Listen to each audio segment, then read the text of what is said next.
Hello everyone. इस video में हम कक्षा 6 विषय सामाजिक अध्ययन की कार्यपत्रक 45 करेंगे। दिनांक है इसकी 29 दिसंबर 2021। वर्कशीट का उप विषय है उपनिषद। शुरू करते हैं। उससे पहले अगर आप हमारे चैनल पर नए हैं या आपने अभी तक हमारे चैनल को सब्सक्राइब नहीं किया तो प्लीज़ सब्सक्राइब के बटन को प्रेस कर दीजिएगा। देखिए, आज की वर्कशीट में क्या है देखते हैं। जिस समय बुद्ध उपदेश दे रहे थे उसी समय या उससे भी थोड़ा पहले दूसरे अन्य चिंतक भी कठिन प्रश्नों का उत्तर ढूंढने का प्रयास कर रहे थे। उनमें से कुछ मृत्यु के बाद के जीवन के बारे में जानना चाहते थे, जबकि अन्य यज्ञों की उपयोगिता के बारे में जानने को उत्सुक थे। इनमें से अधिकांश चिंतकों का यह मानना था कि इस विश्व में कुछ तो ऐसा है कि जो स्थायी है और जो मृत्यु के बाद भी बचा रहता है। उन्होंने इसका वर्णन आत्मा तथा ब्रह्म तथा सार्वभौम आत्मा के रूप में किया है। वे मानते थे कि अंततः आत्मा तथा ब्रह्म एक ही है। ऐसे कई विचारों का संकलन उपनिषदों में हुआ है। उपनिषद उत्तर वैदिक ग्रंथों का हिस्सा है। उपनिषद का शाब्दिक अर्थ है गुरु के समीप बैठना। इन ग्रंथों में अध्यापकों और विद्यार्थियों के बीच बातचीत का संकलन किया गया है। प्रायः यह विचार सामान्य वार्तालाप के रूप में प्रस्तुत किए गए हैं। तो ये जो हमने पढ़ा इसका अर्थ क्या है देखो। जिस समय बुद्ध उपदेश दे रहे थे उसी समय काफ़ी सारे ऐसे लोग थे जो काफ़ी सारे कठिन प्रश्नों के उत्तर ढूंढने का प्रयास कर रहे थे। तो क्या हुआ, कुछ लोग जानना चाहते थे मृत्यु के बाद का जीवन कैसा होता है। तो कुछ लोग ऐसे थे जो कुछ अलग विषय पर जानना चाहते थे। लेकिन अधिकांश जो लोग थे वो यह मानते थे कि देखिए, विश्व में कुछ तो ऐसा है जो जब हम मर जाते हैं, जब मृत्यु हो जाती है किसी की, तो उसके बाद भी वो बचा रहता है। तो उसी को उन लोगों ने आत्मा का नाम दे दिया। आत्मा को हम लोग सार्वभौम आत्मा भी बोल सकते हैं और ब्रह्म भी बोल सकते हैं, ठीक है। और इन्हीं सारे विचारों का, ऐसे ही कई सारे विचार थे उनके कि इसको आत्मा बोला जाता है, और कई सारे ऐसे ही उन्होंने ज्ञान दिए थे कई लोगों ने, और कई लोग कुछ ऐसा मानते थे। तो इन्हीं सब का संकलन उपनिषद में किया गया है। तो उपनिषद क्या है? उपनिषद एक उत्तर वैदिक ग्रंथों का हिस्सा है, ठीक है। और उपनिषद का अर्थ है गुरु के समीप बैठना। गुरु के समीप बैठना यानी गुरु से शिक्षा लेना, है ना।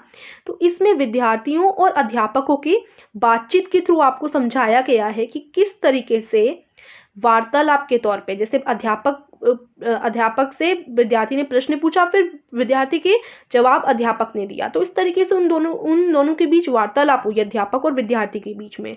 तो ऐसे वार्तालाप के रूप में ना आपको इन सारे जितने भी क्वेश्चंस है, जैसे आत्मा क्या होती है, तो इन सब के आंसर्स मिले हैं उपनिषद में, ठीक है। चलिए अब देखते हैं आगे। अब यहाँ पर आप क्या दे रखा है, बुद्धिमान भिखारी की एक कहानी दे रखी है। ये उपनिषद से ही ली गई है। देखिए यहाँ पर क्या है, यह वार्तालाप छांदोग्य उपनिषद नामक प्रसिद्ध उपनिषद की एक कहानी पर आधारित है। शौनक वह अभिप्राप्तऋण नामक दो ऋषि सार्वभौम आत्मा की उपासना करते थे, ठीक है।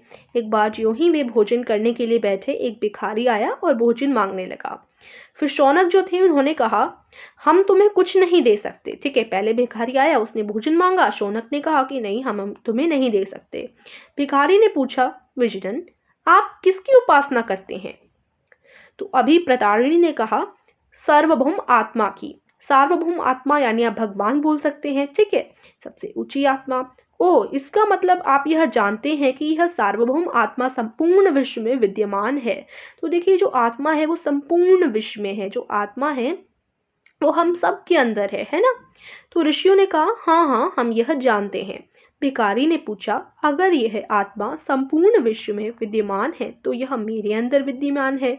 मैं कौन हूँ? मैं इस विश्व का एक भाग ही तो हूँ, है ना। अब हम भी इस विश्व का एक भाग ही हैं और हमारे अंदर भी वही आत्मा है जो सभी लोगों के अंदर है, ठीक है। तुम सत्य बोलते हो, युवा ब्राह्मण। इसलिए हे ऋषियों, मुझे भोजन न देकर आप उस सार्वभौम आत्मा को भोजन देने से मना कर रहे हैं, है ना। देखिए, अब वो उपासना करते हैं उस आत्मा की और उसी आत्मा को वो भोजन नहीं दे रहे, क्योंकि उस भिखारी के अंदर भी तो वही आत्मा है। अब उसी आत्मा से वो मना कर रहे हैं।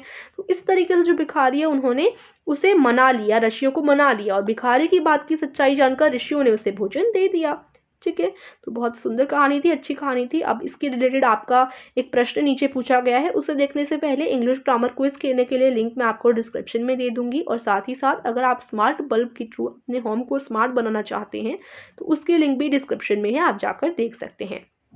तो एक ही प्रश्न है आज की वर्कशीट में, भिखारी ने भोजन पाने के लिए ऋषियों को किस तरह मनाया।